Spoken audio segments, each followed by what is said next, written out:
When a show or any piece of media touches you in a way that makes you crave more of the same, you know you found something special. A show that makes you feel excited, happy, sad, all the emotions possible. It's something that is extremely rare to find in media. Sure, there are lots of shows and movies out there that could play on a couple of those emotions throughout its runtime, but very rarely can it achieve provoking all emotions. Hunter x Hunter, in my opinion, is one of those series that truly accomplishes all of this, from incredible characters and the development to impeccable world building from the mind of Togashi. Hunter x Hunter is one of my favourite shows of all time, but the question is it a masterpiece? Some background. March 2nd, 1998, Shonen Jump released a brand new manga, Hunter x Hunter. Yoshihiro Togashi, a well-respected mangaka with previous works including Yu Yu Hakusho and Level E, put all his creative freedoms and experimentations into this brand new manga. At first glance, it looked like a classic adventure story. A young boy named Gon Freak sets out to become a hunter, which is an elite explorer licensed to track treasure, creatures, and even criminals, all in order to find his missing father. While most shonen stories focus on clear heroes and villains, Hunter x Hunter introduced morally complex characters, high stakes, psychological battles, and a world where intelligence mattered just as much as strength. In 1999, Hunter x Hunter received its first anime adaptation. While it gained popularity, it didn't fully adapt the whole story and ended before later arcs were even completed. Still, the fan base continued to grow and the demand for a completely new adaptation never went away. In 2011, a new anime adaptation was released. For this video, we are going to be focusing on the 2011 version, but there will be some references to the 1999 adaptation and also the manga as well. Just before we continue, please be sure to leave a like and why not subscribe if you have not already. That would be very much appreciated. The 2011 remake ran until 2014, ending after the election arc. Not because of lack of popularity, but because the manga itself had slowed down. One of the most talked about aspects is its frequent hiatuses. Togashi has dealt with serious health issues, making it difficult to maintain weekly serialization. Despite this, he has consistently expressed his desire to continue the story and sometimes returning after years of silence. This uncertainty has in a way sort of strengthened the series' legendary status. And today, Hunter x Hunter is widely regarded as one of the smartest shonen series ever made, with a major influence on modern manga and anime creators, and a story that refuses to follow predictable paths. Hunter x Hunter isn't just a story about adventure, it's about growth, sacrifice, morality, and the cost of ambition. And even with an uncertain future, its impact on anime history is already permanent. I'm going to be going arc by arc and also giving a rating for each arc. Let me know what your favourite arc is down in the comments. The world of Hunter x Hunter is vast and dangerous. Hunters are licensed elites allowed to explore uncharted lands, hunt rare creatures, track criminals, and uncover secrets beyond normal society's reach. The license grants them immense freedom, but surviving as a hunter requires strength, intelligence, and emotional resilience. The hunter exam arc kicks off with Gon Freaks, a 12-year-old boy who leaves his home on Whale Island to become a hunter. Gon's main motivation is to find his father, Jing, a legendary hunter who left him years earlier. Once the exam begins, Gon quickly forms a core group of allies. Killua Zoldyck is a prodigy assassin looking for freedom from his family. Kurapika, the last survivor of the Kurta clan seeking revenge against the Phantom Troop, and Leorio, who wants to become a hunter to fund medical school and help others. The exam itself is a gauntlet of brutal and often bizarre challenges designed to weed out all but the strongest, smartest, and most adaptable applicants. Along the way, the group faces reoccurring threats, most notably Hisoka, a deadly magician-like fighter fascinated by strong opponents. Hisoka becomes both a danger and a strange source of motivation for Gon, sparring him early on because he sees potential in him. Yeah, potential. Each exam phase pushes the characters physically and mentally, but the final stage is the cruelest. A tournament where candidates must win their match without killing. The twist? Some fights are unwinnable by design, testing strategic thinking rather than strength. Unfortunately, Killua is manipulated by his older brother Illumi, leading to a breakdown where Killua kills another applicant and is disqualified, leaving him to return to his family home. In the end, Gon, Kurapika, and Leorio pass, but Gon refuses to celebrate until he rescues Killua. The arc closes with the group heading to the Zoldyck's estate, setting up the next adventure and solidifying the friendship that defines the series. The arc excels in introducing the core cast of Gon, Killua, Kurapika, and Leorio. Each gets clear motivations, personality traits and standout moments that establish long-term growth potential. Every phase of the exam feels fresh: endurance trials, deception-based tests, survival challenges, cooking battles, and psychological games. The variety keeps the pacing engaging. We learn about the Hunter Association, Nen foreshadowing, and different types of hunters. The arc sets the foundation for the larger world without heavy exposition, something that Togashi is amazing at. The art balances danger and mystery well, especially with the Numere wetlands, Hisoka's unpredictability, and the morally twisted final test. Hisoka is one of the most iconic antagonists in anime, and his first appearance immediately elevates the arc. He's intimidating, charismatic, and serves as both a threat and a benchmark for Gon. This arc establishes Hunter x Hunter as a series that looks lighthearted on the surface, but is willing to get dark, strategic, and morally complex. However, some people believe that the first exam phase is a bit too long. It can feel repetitive or slow paced compared to later arcs. Speaking of later arcs, a lot of people feel that when you see the Yorknew, Chimera Ant, and even Heaven's Arena, the Hunter exam can seem tame by comparison, since it focuses more on tests than true life or death battles. A lot of exam participants exist only to serve a specific purpose and aren't developed beyond their test roles, making their moments feel less impactful. And the tournament style climax, where some fights are unwinnable by design, can frustrate viewers who expected a more traditional showdown. And I see this a lot. While thematically important, Killua's arc with Illumi hits very suddenly, leaving some viewers feeling like the conclusion is rushed or for dramatic effect. Overall, I would give the Hunter exam arc a solid 7 out of 10. Determined to get their friend back, the trio travels to the Zoldyck residence, but entering the home of the world's most feared assassin family isn't exactly easy. They first encounter the testing gate, a massive door so heavy it can only be opened through sheer physical strength. It's a symbolic barrier showing just how different the Zoldicks are from normal people. Inside, the group meet Canary, a loyal but conflicted servant who tests their resolve. Despite following strict orders, Canary is moved by Gon's sincerity. His refusal to leave without Killua shows the pure friendship that sets Gon apart from everyone else. Meanwhile, Killua faces emotional and physical pressure from his family. His father, Silver, tests him directly, forcing Killua to confront what he really wants. In a rare moment of softness, Silver grants Killua permission to leave, showing that even in a family of assassins, there are complicated bonds. Gon, Kurapika, and Leorio finally reunite with Killua. Killua steps forward freely, choosing friendship over the life his family intended for him. With no hesitation, he joins the group as they continue their journey together. The arc ends on a hopeful note. Killua is no longer trapped by his family, and the four friends move on to their next challenge, stronger and closer than ever. With Gon and Killua reunited, they set their sights on becoming stronger. Their journey leads them to Heaven's Arena, a massive 251-floor battle tower where fighters climb the ranks, earning money and experience with every victory. Early on, Gon and Killua breeze through the lower floors thanks to their natural talent, but once they reach the 200th floor, they come face to face with a new reality. Physical strength isn't enough anymore. Here, they meet Wing, a martial arts master who introduces them to the deeper power system of the world: Nen. Nen becomes the central focus of this arc. Wing teaches them the basics, explaining the 4 major principles: Ten for defense, Zetsu for strength, Ren for aura output, and Hatsu, the expression of one's unique power. This training marks Gon and Killua's transition from raw talent to true hunters in training. As they grow stronger, the boys confront familiar and formidable opponents. Hisoka, now waiting on the 200th floor, acts as a gatekeeper, refusing to fight Gon until he can use Nen properly. This rivalry fuels Gon's determination and adds tension to every scene. Once Gon completes his Nen training, he finally gets his long-awaited rematch with Hisoka. Their fight is one of the arc's highlights, fast, strategic, and psychological, as Gon lands the punch he owed Hisoka from the Hunter exam. Even though Gon ultimately loses the match, it marks a major personal victory and shows how far he really has come. By the end of the arc, Gon and Killua leave Heaven's Arena with a foundational understanding of Nen, newfound confidence, and a clear path forward. The arc closes with them ready to embark on their next big adventure, tracking down the Phantom Troop in Yorknew City.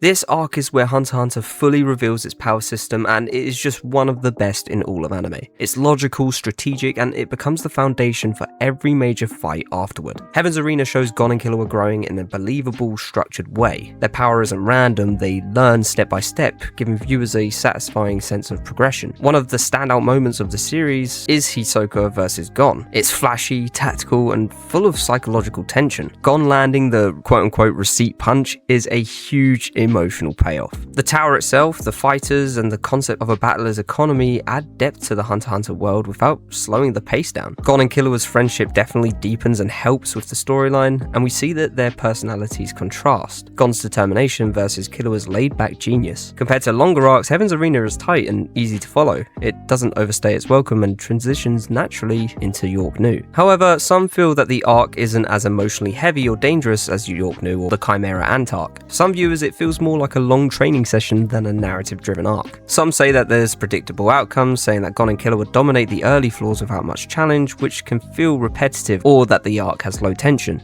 And some feel that the pacing is completely thrown off by the Nen explanations. Whilst they are important, they can feel slow for viewers who prefer action over instruction. Although I do agree somewhat with the negatives that I've seen online about the Heaven's Arena arc, I do believe it is still a very solid arc in the series. And for that, I'm going to give it a 8 out of 10.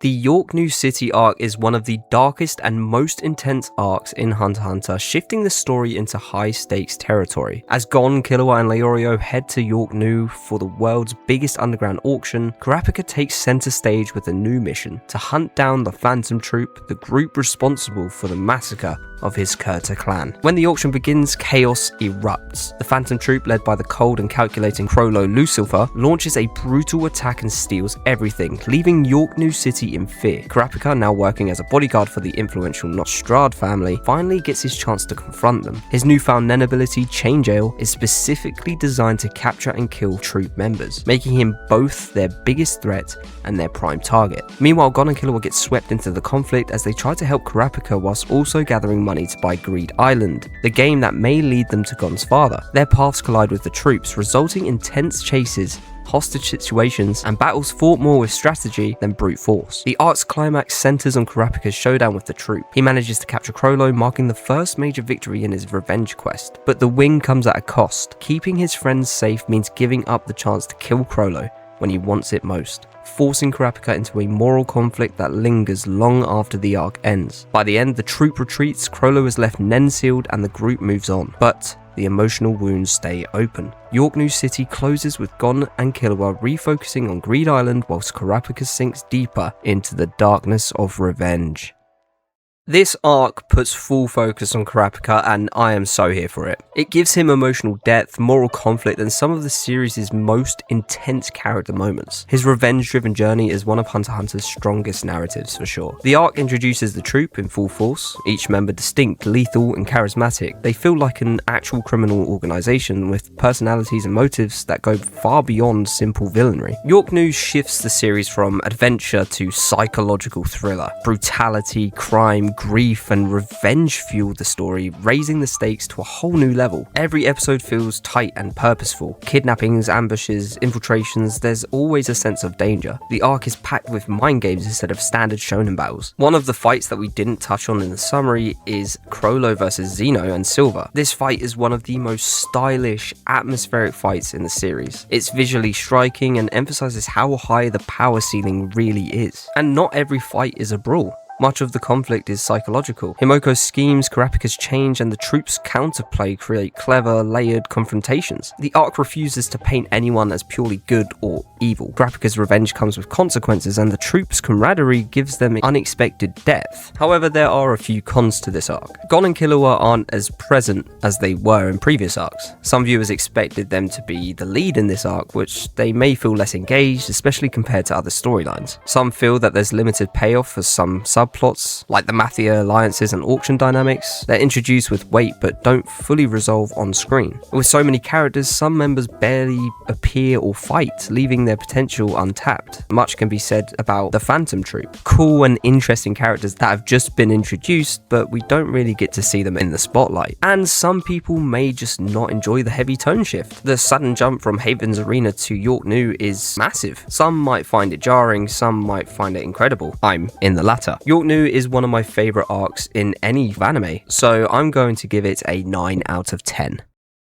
The Greed Island arc follows Gon and Killua as they enter the mysterious, highly dangerous video game known as Greed Island, a game created by hunters that exists in the real world. Their goal? Find clues about Jing, Gon's father, who helped create the game. After securing a slot as players through the billionaire lottery, Gon and Killua are transported into Greed Island, where everything revolves around a unique spell card and slot system. Players must collect 100 specified cards, each tied to rare quests or dangerous in-game challenges. But Greed Island is far from a simple game. People can really die inside it. Early on, Gon and Killua struggle against stronger players and the game's steep learning curve, so they seek training. That's when they meet Biscuit Kruger, a deceptively powerful Nen master in the form of a cute little girl. She becomes their new mentor, refining their Nen abilities and pushing their physical and mental limits far beyond anything they reached in Heaven's Arena. As the boys grow stronger, they learn about a deadly threat inside the game, a group of player killers known as the Bombers, led by the ruthless Genthru. The Bombers terrorize other players to steal cards and race toward completing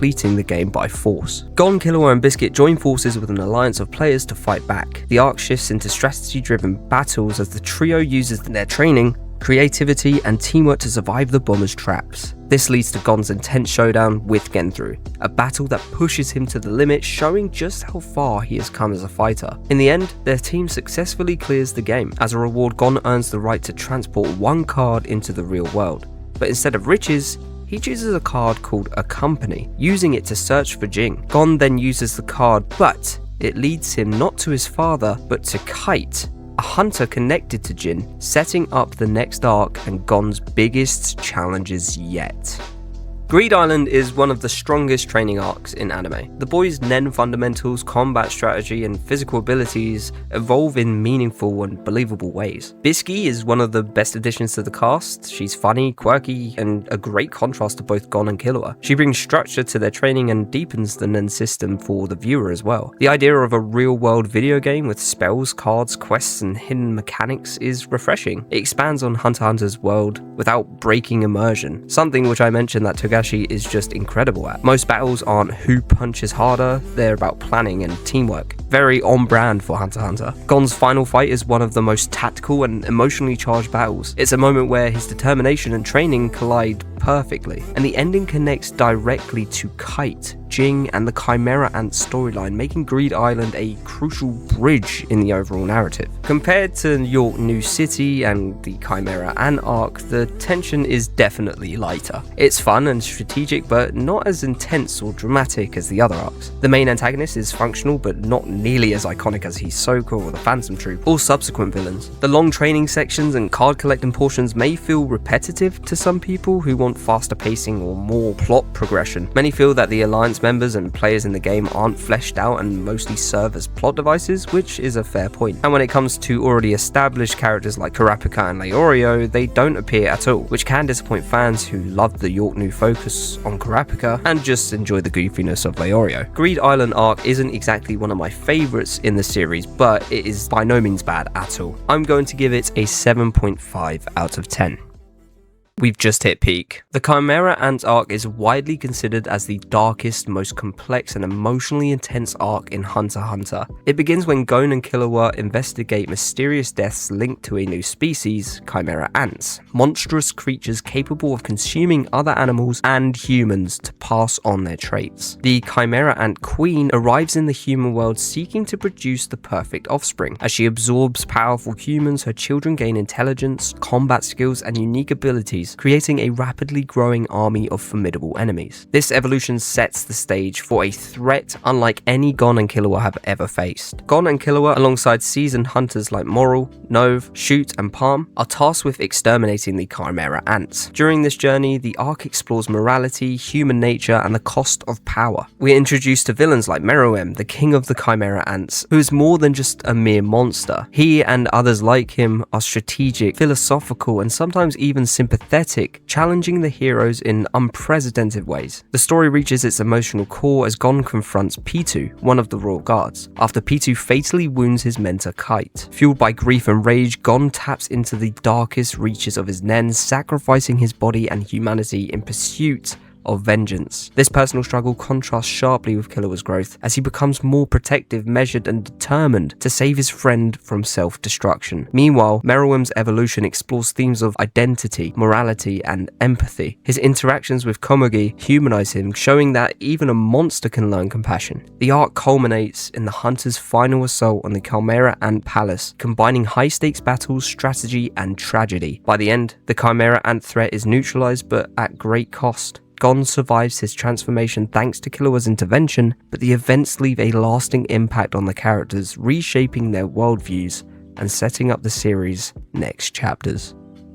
That was an extremely brief summary of this arc. It is worth watching it. Please go and watch it if you have not watched it yet. This arc, in comparison to all the rest, feels really mature as it challenges and explores the morality and humanity, identity of all of these characters. It feels like not one of the characters was left out from the spotlight. It introduces more complex villains in Meruem, the Chimera Ant King, and his royal guards are not one-dimensional either. They have intelligence, motives, and personalities, making them more compelling than traditional villains. The arc features some of the most gut-wrenching moments in Hunter x Hunter, from Kite's death to Gon's self-destruction. It's emotionally intense, leaving a lasting impact on me and everyone that's watched it. Gon experiences the dark side of vengeance and obsession. Killua shows significant maturity, protecting and guiding Gon, and Moral, Nove, and Shoot demonstrate clever strategy, teamwork, and courage. The fights are all high stakes. Battles aren't just about raw strength, they involve tactics and Nen mastery, raising the series' power ceiling. But the big takeaway from me was Meruem and Komugi's relationship, as it challenges notions of morality and empathy and the meaning of life, adding a unique layer of depth rarely seen in anime. A lot of the criticisms for this arc are very similar to previous ones, in it being that it is one of the most dark arcs in most of anime, especially compared to the previous arcs. The grim and tragic events may be too heavy for some viewers, especially those expecting lighter adventure tones like earlier arcs. Some people feel that Gon's extreme transformation from happy-go-lucky to having a near-suicidal power-up and obsession with revenge is jarring and excessive, creating a moment of discomfort rather than empowerment. But the number one criticism of this arc is its runtime. At 60 plus episodes, the arc can feel slow or padded. You guys know what I'm talking about, those damn stairs. This is one of my favorite arcs in any anime. It holds a special place in my heart, so I'm going to give it a 9.5 out of 10. The election arc picks up immediately after the intense events of the Chimera Ant arc. With the Hunter Association in shock after Netero's death, the organization faces a leadership crisis, prompting a high-stakes Hunter chairman election. Meanwhile, the arc also focuses on Killua and Aluka, whose mysterious powers become central to saving Gon's life. After Gon's near-fatal confrontation with Pitou, he is left gravely weakened. Killua takes charge, revealing that his younger sibling, Aluka, possesses a supernatural ability called Nanika, capable of granting nearly any wish at a devastating cost. Killua risks everything to navigate Aluka's powers safely and heal Gon. On the political side, the Hunter Association election introduces a range of candidates, from the cunning Pariston Hill, who is the manipulative vice chairman, to the determined and honourable Cheadle Yorkshire. The election isn't just political though, it's a strategic battle with candidates forming alliances, scheming behind the scenes, and leveraging personal influence to sway votes. As the arc progresses, themes of leadership and responsibility are explored. Killua's dedication to Gon contrasts with the political maneuvering in the Hunter Association, showing different types of courage and intelligence. In the end, Pariston wins the election but resigns shortly after, leading Cheadle to step up as chairwoman, while Gon fully recovers thanks to Aluka's power, strengthening the bond between the Zoldyck siblings. The arc concludes on a more hopeful and reflective note than the Chimera Ant arc, blending political intrigue, emotional closure, and Gon's recovery, and character growth for Killua and Aluka. Oh, and also Gon meets his dad and climbs to a massive tree that oversees the entire Earth. Yeah. After the intense trauma of the Chimera Ant arc, the arc provides a satisfying recovery for Gon. Although some people feel that it's not deserved, it's still nice to see our main protagonist healthy. Killua shines as a proactive older brother, and Aluka is revealed to have unique, powerful abilities. The election arc gives some really emotionally powerful moments throughout its run. Aluka's introduction expands the world's mystery and shows a softer, vulnerable side of Killua, and Killua's character development reaches a major peak as he confronts family dynamics and thrives under pressure. Pariston Hill is one of Togashi's most nuanced political antagonists, with him being manipulative and charming, and really unreadable. His "I'm smiling because I love chaos" personality keeps tension high without traditional combat. The The politics within the arc give us a slight insight into the association's flaws and bureaucracy, and it has a rare grounded perspective compared to the high stakes battles of the Chimera Ant arc, for example. And finally, we do actually get to meet Jing. Fans that are watching the anime in real time and or reading the manga waited for hundreds of chapters to see Gon and Jing interact. And what's really interesting is Jing's personality. It defies stereotypes about an absentee father. He's complex and intelligent and selfish in believable ways. And I guess that the arc provides some emotional closure. After the Chimera Ant arc, the election arc offers healing and friendship,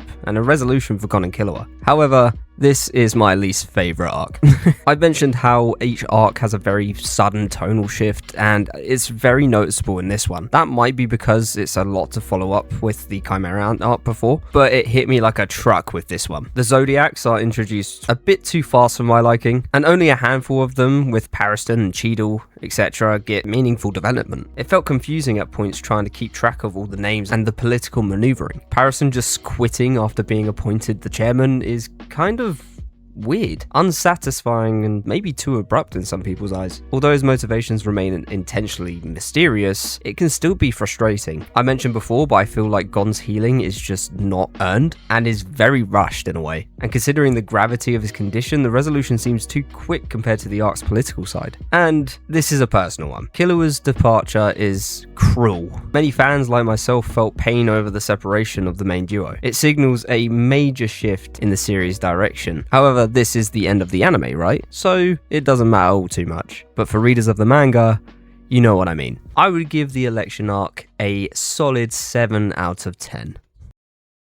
So, is Hunter x Hunter a masterpiece? Well, I think it's as close to a masterpiece as you can get without actually being a masterpiece. Don't get me wrong, Hunter x Hunter is 100% my favourite anime of all time, because to me, it embodies everything that I love about media. Characterization, animation, the community, it's just brilliant. I love the way that it starts off being like a bright, hopeful adventure about a kid chasing his dad, and then suddenly it pulls you into some of the darkest, smartest storytelling in anime, because every arc feels like a new genre. A mafia thriller in Yorknew, high stakes mind games in Greed Island, and then the Chimera Ant arc is just emotionally devastating. The Nen power system isn't just cool, it's strategic and rewards creativity over brute force. And the characters, they grow in ways that feel painfully real. Watching Killua break free from his past, or seeing Meruem evolve in ways you never expect, completely flips your understanding of a hero and a villain. As I said, it doesn't spoon feed you easy answers. It challenges you